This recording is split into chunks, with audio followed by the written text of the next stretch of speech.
Jadi gue akan lanjut ke dalam pembacaan phase trace. Nah ini tadi penggunaan pengukuran dengan speaker, tapi kali ini gue mau kasih lihat pengukuran secara elektronik aja. Jadi yang kalian lihat itu tidak keluar di speaker, tapi dia hanya gerak di bagian elektronik, di dalam internal gitu ya. Ini kita lihat, motor udah nyala. Oke, nah ini kelihatan kalau datanya ngepick. Nah, ingat kalau pengukuran seperti ini data ngepick itu sangat dihindarin, jadi kita kecilin sampai datanya tidak ngepick. Oke, ini kan kelihatan hang. Ya, sesuai dengan kejadian open sound meter, kalau datanya ngepick kemungkinan dia error. Itu ya, kita restart dulu open sound meternya.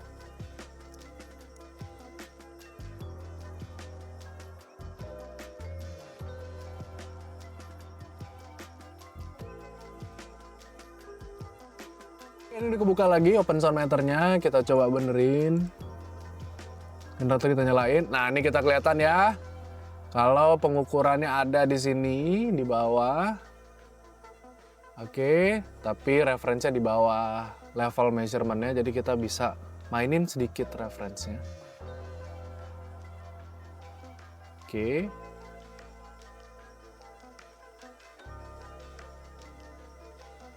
Oke. Bayangin kalau ininya 0 milisecond. Ini dia baru make sense. Nah ini kembali lagi, ini adalah pengukuran internal loop-nya. Ini trace seperti ini tidak akan terjadi kalau kita pengukuran penggunaan speaker. Ini bisa terjadi karena saya mengukur hanya elektronik aja tanpa lewat speaker. Jadi semua loop itu secara electrical, pengukuran juga secara electrical, dan ini data adalah yang ideal gitu ya. Ini idealnya barang itu seperti ini. Ada magnitudenya lurus gitu ya. Impulse response-nya juga 1, phase trace-nya nanti kita bisa atur. Gitu. Tapi ini adalah pengukuran ideal, berbeda dengan pengukuran speaker gitu. Nah ini kita bisa lihat magnitude dari lurus. Ini akan gue jelasin kalau kita magnitude itu adalah nilai perbedaan antara reference dan juga measurement atau barang yang diukur gitu. Ini dalam kasus ini kita bisa lihat perbedaannya sangat sedikit gitu ya. Ini kita masih bisa ngakalin dengan salah. Nah ini kita bisa ngakalin atau kita bisa baca bahwa apa yang dikirim dan yang diterima itu hampir mirip gitu ya. Ini kalau dilihat magnitudenya dia lurus, artinya semua yang dikirim diterima dengan cukup sama gitu intinya. Oke, di bawah sini ada estimated delay, ini cukup masuk akal, angkanya 1,85. Kita klik aja. Nah ini untuk melakukan koreksi yang cukup baik gitu. Nah sekarang gue mau kasih lihat cara baca phase trace. Phase trace tuh ada 3 aspek penting yang harus diingat. Pertama, kalau dia grafiknya lurus seperti ini bisa kita katakan dia on phase atau in time. Jadi waktu yang dikirim dengan waktu yang diterima itu dia waktunya sama atau fasanya sama gitu ya, lurus. Nah terus apa yang terjadi kalau kita lakukan kok berubah? Oke, ini turun. Nah ini dia itu akan berubah kalau kita melakukan penggeseran fisik ataupun melakukan delay. Ini kebetulan gue masukin di LMS, gue akan masukkan apply sedikit delay. Nah gue akan bikin dia delay sedikit nih. Nah ini dia. Oke, ini yang sekarang kalian lihat, phase trace seperti ini kita namakan dia waterfall atau dalam kondisi lagging atau telat gitu ya. Artinya apa? Cara bacanya adalah data yang diterima mikrofon misalnya itu lebih telat dibandingkan referensinya. Nah, ini masuk akal nih. Ini semua sebagian besar kejadian itu seperti ini. Ini artinya data yang diterima lebih lambat daripada data reference-nya, gitu. Ini waterfall, turun ke bawah. Nah, kalau misalnya kebalikannya atau dia naik gitu ya, grafiknya misalnya kita bisa bikin dia naik itu, kita bisa bikin internal delay-nya kita bikin salah, misalnya 3 milisecond gitu ya. Nah, ini posisinya pasti impulse response-nya di depan 0, sehingga phase trace-nya itu menjadi nanjak ke atas. Nah, ini kondisi ini kemungkinan besar tidak terjadi. Jadi ini kita bisa benerin dengan kita apply delay, estimated delay gitu ya. Terus nanti dia akan lurus ke in time lagi gitu. Nah, ini nanjak ke atas kita sebutnya leading, artinya mendahului. Ini cara bacanya adalah berarti data yang diterima mikrofon itu jauh lebih cepat daripada reference, yang artinya tidak mungkin terjadi. Nah, sekarang tugas kita adalah apakah data ini merepresentasikan fisikal yang ada gitu. Nanti itu kita bahas, bisa kita bahas di aplikasi-aplikasi tuning lainnya. Tapi intinya dalam pembacaan phase trace itu cuma ada tiga, sorry. Yang pertama in time, dia lurus dengan 0. Yang kedua ada yang namanya lagging atau keterlambatan, dia turun. Dan juga leading atau mendahului. Nah, ini yang leading kita harus siasatin seperti apa, apakah datanya itu sesuai dengan faktanya atau tidak. Umumnya leading itu karena data internalnya kurang tepat gitu. Oke, jadi gue lagi ngedit, ternyata gue lupa naro informasi soal coherence. Nah, kali ini gue mau ngelengkapin coherence tuh apa sih gitu. Jadi ini adalah tampilan umum kita, kayak di smart gitu ya, di atas ada impulse response, di tengah ada phase, di bawahnya ada magnitude. Nah, biasanya kalau di smart itu ada satu lagi kategori namanya coherence. Apa sih itu coherence gitu? Ini ada tulisannya di sini nih, coherence. Nah, ini juga salah satu indikator yang sangat penting gitu ya di dalam proses pertuningan. Ini balik lagi coherence dia bisa maksimal.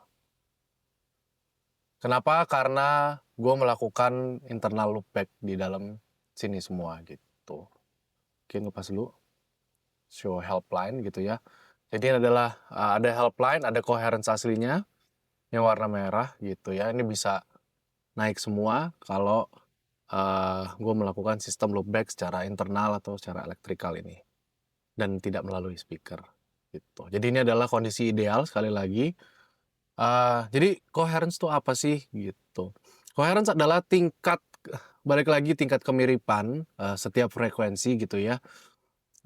Frekuensi berapa dia mirip nggak sama reference. Misalnya ini ada frekuensi 513, apakah dia mirip sama reference-nya gitu. Ini bisa dilihat bahwa nilai yang diberikan adalah 1. Nih di kiri sini ada 1. Artinya dia sangat mirip dengan reference-nya sehingga memiliki coherence 100% gitu. Jadi dia terima data, oh ini sangat mirip banget seperti yang ada di reference. Jadi mungkin kalau gue tuh menggunakan coherence ini untuk membedakan mana sinyal yang informasi, mana sinyal yang noise gitu ya. Oke, kita balikin dulu. Nah, coherence ini itu bisa mempengaruhi pembacaan kita di magnitude gitu. Jadi kalau tadi ada tulisan coherence, taruh tulisannya mana sih? Ini misalnya kita ganti ke magnitude. Kita ganti ke magnitude. Nah, terus di bawah sini ada coherence. Ini berarti dia akan menggunakan coherence sebagai dasar pembacaan atau dasar readingnya kita gitu. Nah, coherence ini kalau misalnya di bawah 70, 0,7 tingkat kesamaannya gitu ya, mungkin datanya akan dihilangkan gitu di dalam pembacaan. Jadi kalau misalnya use coherence ini plus 70, ini kebetulan karena coherence-nya tinggi sekali, dia ke data semua, kita tulis 1, nah ini mulai kelihatan agak putus-putus nih. Jadi kita bisa naikin lagi, oh dia nggak bisa ke 1,2, ini 0 nih, di 1. Nah, tuh contoh udah kelihatan dia mulai putus-putus gitu. Jadi kalau misalnya kita melakukan EQing gitu ya atau apapun itu, kalau misalnya kita ada notice ada perubahan gitu, misalnya ini on, nah ini gitu. Nah ini ada beberapa daerah yang putus-putus tuh. Ini kan hasilnya, lihat tuh. Dia putus-putus. Karena datanya dipengaruhi oleh coherence. Gimana cara menghilangkannya? Nih kan putus-putus. Gimana caranya kalau misalnya datanya hilang gitu, kita tinggal lepas aja coherence ini. Nah, kebalik lagi. Gitu. Jadi si use coherence ini bilang kalau datanya di bawah satu, value-nya satu, coherence-nya gitu ya, tolong data ini dihapus aja gitu, nggak perlu ditunjukin gitu ceritanya. Jadi tadi nominal value-nya ada di 0,7. Oke, kalau 0,7 masih bagus gitu. Nah ini ada. Nah ini contoh. Misalnya, nah ini contoh kalau misalnya di dalam sinyalnya kita kasih noise lagi gitu. Ini kita lihat sinyalnya tambah tinggi gitu ya. Impulse responsnya masih di tengah, tapi ini ada kanan kirinya dan noise ini kelihatan nih. Nah ini kan datanya berubah. Coba kita lihat coherence-nya apakah berubah.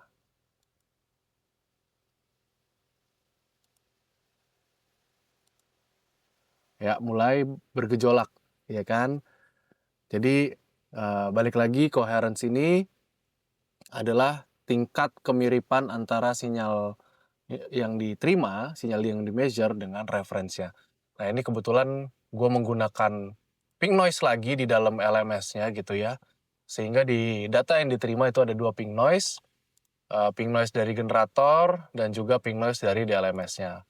Nah dengan begini kita bisa bilang bahwa data yang lu kirim itu nggak sama loh kayak yang di reference gitu, karena poinnya tuh 0,4, 0,3 gitu, dan dia goyang-goyang coherence-nya.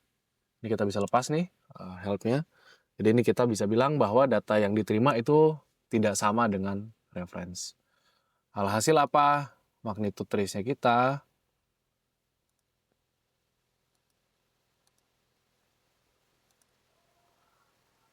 magnitude. Ya, data magnitude kita itu hilang gitu. Tidak bisa kelihatan. Kita bisa kecil ini di sini yang sampai pelan-pelan dia kelihatan tuh. Oke, sampai sini ini harusnya udah semua yang dijelasin. Nggak banyak-banyak. Cukup ya. Kalau ada pertanyaan, monggo silahkan tanya di bawah. Ini penggunaan Open Sound Meter. Kalian bisa pakai lebih banyak lagi Open Sound Meter yang gratis. Buat belajar juga nggak ada masalah.